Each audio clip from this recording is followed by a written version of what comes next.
अस्सलाम वालेकुम दोस्तों, तुसी वेखदे पे हो पाक पतन पंजाब टीवी ते मैं तुहाडा मेज़बान अमीर हमजा।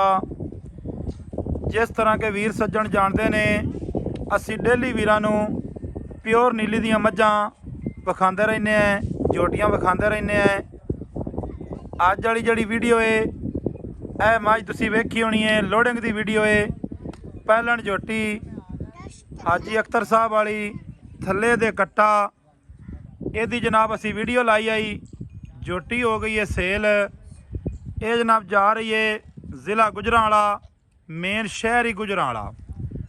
अबू बकर भट्टी साहब उहदे कोल उन्होंने जनाब साडे नाल ऑनलाइन सौदा किया है। चुवाई उन्होंने भेज दी आई। मैं क्या मौके पर आने तो भाईजान मौके पर आ जाओ, लेकिन उन्होंने आख्या कोई गल नहीं, सानू तुहाडे उत्ते पूरा इतमाद है। अल्लाह के हुक्म दे नाल इतमाद अगां तो भी रासी। बकाया जी डिटेल है वो कुछ हाजी साहब को लै लें। अस्सलाम वालेकुम हाजी साहब। वालेकुम सलाम जी। की हाल चाल है जी? ठीक ठाक हो? चौधरी साहब तुसी सुनाओ। सेहतां तबीयतां वाले न? अल्हम्दुलिल्लाह जी।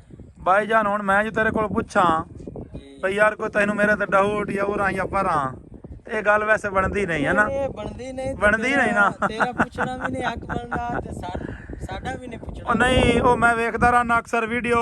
हाँ भाई हुण तैनूं कोई मेरे ते डाउट, हुण तू कक्के नोट गिण लैन, हुण तू रत्ते गिण लैन, ये काम वेखदे रहने हैं। ते बकाया जेड़ा है ना हाई साहब पेमटा हो गई, पेमटा हो गया तो भाई है बस आपा ये आखा भी पहली मैं लांदे पे ते मैं ही करते विकनी चाहिए है। साफ ज़ाहिर मैं भी तकरीबन को 15 मिनट के अंदर सेल हो गया। हाँ जी बिल्कुल। ते इंशाल्लाह जिस भाई ने लाई है भाई अबू बकर ने याद कर सी भाई को मैं आई है। हाँ जी। ते आज इंदे डर डूर ले गए, डर ले गए। हाँ कल बड़ी डरदी पई है परसों। इंशाल्लाह वो आख से भी ये जे चौधरी को एक दो और भी बाल दे।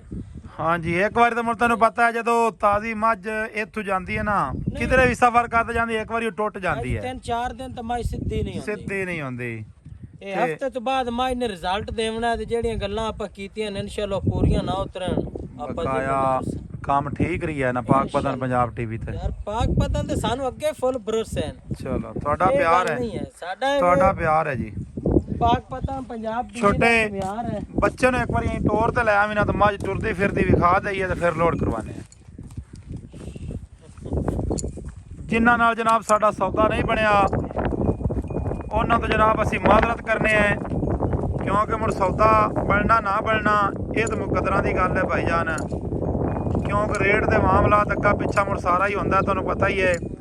बकाया साडी जोटी नीली दी ना होवे असी जिम्मेदार हैं, चुवाई अच कोई मसला होवे जिम्मेदार हैं। बकाया जिहड़ा वो तुसी बिराह वेखदे रहिंदे हो, सादा जिहा काम है, सादियां जिहियां गल्लां लिया वापस लोड करवा। शाम का टाइम है, लोड सरकार कराइए अल्लाह दे सुपुर्द नूं करिए। ये भी नहीं लालच कीता कि यार ना हुण कल्ली है तो दो पा लवीए, नहीं। मालका ने आख्या जनाब साडी कल्ली दी कल्ली आवन दिओ, कोई गल नहीं असी किराया बारले सां। जिहड़ा बंदा 7 लाख की 7.5 दी मैं लैंदा 8 दी, वो हुण कोई 10-20 हज़ार तो है नहीं भी किराया नहीं भर सकता। बुला भाई अजी हुण ये ना थोड़ी जी कोशिश करते ना चढ़वा।